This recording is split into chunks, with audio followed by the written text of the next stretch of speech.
Bonjour à tous et à toutes. Aujourd'hui, on se retrouve dans l'Ancien Testament, le livre de Lévitique, chapitre 24. L'huile pure et les pains consacrés. L'Éternel dit à Moïse: ordonne aux Israélites de t'apporter pour le chandelier de l'huile pure d'olive concassée, afin d'entretenir constamment les lampes. C'est devant le voile qui cache le témoignage dans la tente de la rencontre qu'Aaron la préparera, pour que les lampes brûlent constamment du soir au matin, en présence de l'Éternel. C'est une prescription perpétuelle pour vous au fil des générations. Il arrangera les lampes sur le chandelier d'or pur pour qu'elles brûlent constamment devant l'Éternel. Tu prendras de la fleur de farine et tu en feras 12 gâteaux. Chaque gâteau sera fait avec 4,5 litres de fleur de farine. Tu les placeras en 2 piles, 6 par pile, sur la table d'or pur devant l'Éternel. Tu mettras de l'encens pur sur chaque pile, et il brûlera à la place du pain en l'honneur de l'Éternel, comme souvenir. Chaque jour de sabbat, sans exception, on rangera ces pains devant l'Éternel de la part des Israélites. C'est une alliance éternelle.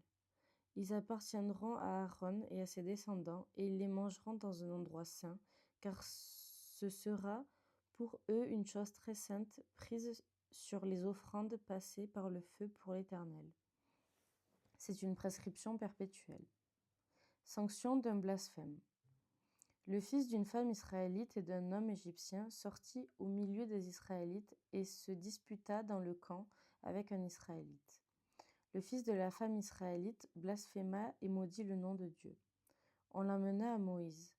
Sa mère s'appelait Shélomith. Elle était la fille de d'Ibri, de la tribu de Dan.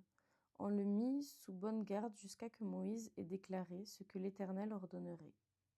L'Éternel dit à Moïse: fais sortir le blasphémateur du camp. Tous ceux qui l'ont entendu poseront leurs mains sur sa tête et toute l'assemblée le lapidera. Tu transmettras ces instructions aux Israélites. Celui qui maudira son Dieu supportera les conséquences de son péché. Celui qui blasphémera le nom de l'Éternel sera puni de mort. Toute l'assemblée le lapidera, qu'il soit étranger ou israélite, il mourra pour avoir blasphémé le nom de Dieu. Celui qui frappera un animal mortellement le remplacera, vie pour vie. Si quelqu'un blesse son prochain, on lui fera comme il a fait, fracture pour fracture, œil pour œil, dent pour dent. On lui infligera la même blessure que celle qu'il a infligée à son prochain. Celui qui tuera un animal le remplacera, mais celui qui tuera un homme sera puni de mort. Vous aurez la même règle pour l'étranger que pour l'Israélite, car je suis l'Éternel, votre Dieu. Moïse parla aux Israélites. Ils firent sortir le blasphémateur du camp et le lapidèrent. Les Israélites se conformèrent à l'ordre que l'Éternel avait donné à Moïse. Amen.